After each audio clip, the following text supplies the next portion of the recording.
मित्रांनो, आमच्या चॅनलवर नवीन असाल तर चॅनलला नक्की सबस्क्राईब करा, म्हणजे तुम्हाला मालिकेचे नवनवीन एपिसोड सर्वात अगोदर पाहायला मिळतील. तर तुला शिकवीन चांगलाच धडा या मालिकेमध्ये काय घडलं ते आपण बघणार आहोत. फुलपगारेने अक्षरा आणि अधिपतीला शाळेत बोलावून घेतलेलं असते. तर अक्षरा ही शाळेत पोहोचलेली असते आणि ती फुलपगारेंना भेटते आणि फुलपगारेंना बोलते की सर, काय झालं, लवकरात लवकर सांगा, मला घरी पण जायचं आहे, कारण की आज धुलीवंदनचा दिवस आहे. तर फुलपगारे बोलतो की तुला अहवाल तयार करायचा आहे, कारण की मला तो समोर समितीकडे पाठवायचं आहे स्कॉलरशिपसाठी. तर तू याचा अहवाल तयार कर आणि त्यावर सह्या कर आणि मला दे. आणि मी अधिपतींनाही फोन केलेला आहे, पण ते आतापर्यंत आलेले नाही आहे, म्हणजे ते त्यांना माझा निरोप मिळालेला नसेल म्हणून ते आलेले नाही आहे. तर तू पटापट कर आणि मी अहवाल समोर पाठवतो, असं ते सांगत असतात. इकडे अधिपती पण शाळेत जायला निघालेला असतो आणि तो रस्त्यामध्ये जाता जाता तो गाडीमध्ये गाणे वाजवत असतो आणि ते प्रेमाचे गीत वाजवत असतो. मग तो प्रेमाचे गीत बंद करून देतो आणि बोलतो की या या गीतामुळे मला मास्तरीबाईची वारंवार आठवण येते, म्हणून मी हे गीत नाही वाजवणार. मग तो मनातल्या मनात बोलतो की नाही, मी मास्तरीबाईला नेहमी आठवण करणार, जोपर्यंत ते ते घरी येत नाही, मला समजून घेत नाही, तोपर्यंत मी त्यांची आठवण काढत राहणार.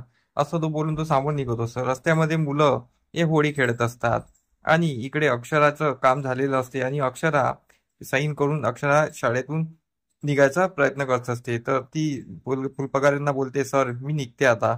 तो फुलपगारे बोलतो, अक्षरा तू येऊन माझं खूप मोठं काम केलं ग, आणि अशा दिवशी आली ज्या दिवशी कोणी येत नाही, पण मी तुला आज पार्टी देतो, चल माझ्या घरी, आपण मस्त एन्जॉय करूया.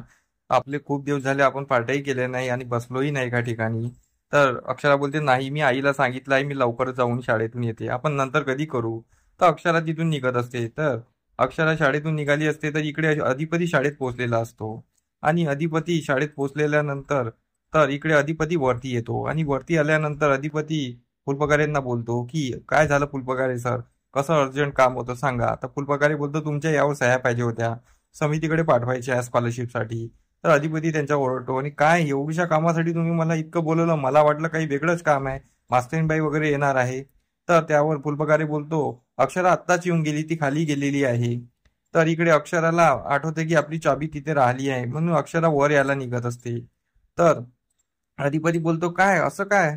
तर मग इकडे अधिपती पण अक्षराला शोधायला निघत असतो. तर अक्षरा वर येते तर त्यांची चुकाबुक होते परत, आणि अक्षरा आणि अधिपतीची तिथे भेट होत नाही. अक्षरा मग चाबी घेते आणि निघून जाते. अधिपती अक्षराला शोधत शोधत निघून जातो. तर अक्षरा ही शाळेच्या ग्राउंड मधून, प्लेग्राऊंड मधून पायी पायीच निघत जाते, कारण की तिला ऑटो करायचा नसतो आणि ती पायी पायी घरी निघते. तर अधिपती इकडे ग्राउंड मध्ये शोधायला येतो, पण अक्षरा काही त्याला भेटत नाही. तो बोलतो, मास्तरी बाई भेटानं हो, लवकर भेटानं, आजचा दिवस मला तुम्हाला खूप भेटायचं आहे, तुम्ही आल्या आज मला माहित आहे, मला भेटानं. अधिपती खूप शोधतो पण काही भेटत नाही.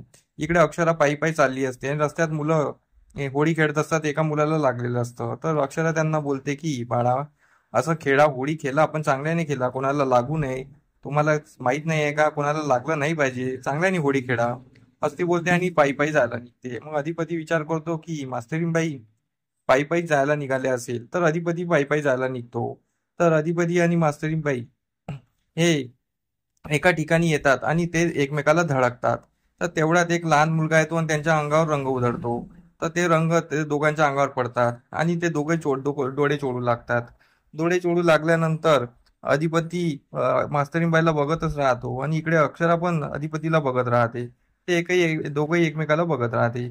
इकडे भुवनेश्वरी रंगाची थाली घेऊन चारुवासकडे आलेली असते आणि बोलते, अहो, माझ्याकडून एकदा तरी रंग लावून घ्या. तर चारुवास तिच्यावर चिडतो आणि बोलतो, तुझ्याकडून रंग लावण्यापेक्षा मी मेलेलं पत्करेन. तू माझ्या सुनबाईला घरातून काढलेला आहे, तुझ्या हातून रंग लावू. आणि मग चारुवास ती रंगाची थाली हाताने फेकून देतो. तर भुवनेश्वरी चिडते आणि बोलते की तुम्ही माझा अपमान केला, आता बघा तुमच्या सुनबाईला मी घरात येऊच देत नाही आणि अधिपतीच्या आयुष्यातून कसं दूर करते बघा.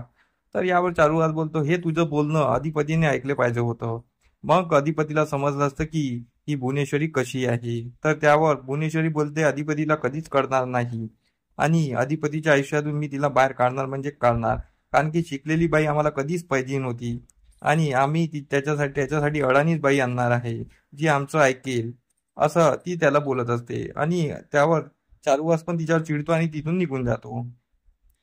इकडे दुर्गेला कळलेलं असतं की अधिपती आणि अक्षराची भेट झालेली आहे. दुर्गी धावत धावत भुवनेश्वरीकडे येते आणि बोलते की ताई, अधिपती आणि अक्षराची भेट शाळेत झालेली आहे. ते दोघे एकमेकाला भेटलेले आहे. तर भुवनेश्वरी बोलते, म्हणजे तू आता मला सांगती आहे, म्हणजे त्यांची भेट झाली म्हणजे मास्तरीबाईने प्रेग्नन्सीचं सर्व सांगितलं तर नाही? जर सांगितलं असेल तर खूप मोठा अनर्थ होईल. हे सांगायला नाही पाहिजे. तर भुवनेश्वरी काही विचार करायला लागते की आता काय करावं. इकडे अक्षरा आणि अधिपती एकमेकाला बघत असतात. मग अक्षरा अधिपतीला बोलते की अधिपती, मला तुम्हाला खूप काही सांगायचं आहे. अधिपती बोलतो, मलाही तुम्हाला खूप काही सांगायचं आहे. आणि दोघं एकमेकाला खूप काही सांगायचा तय करत असतात. आणि इकडे भुवनेश्वरी नवीन प्लॅन करायला तयार करत असते.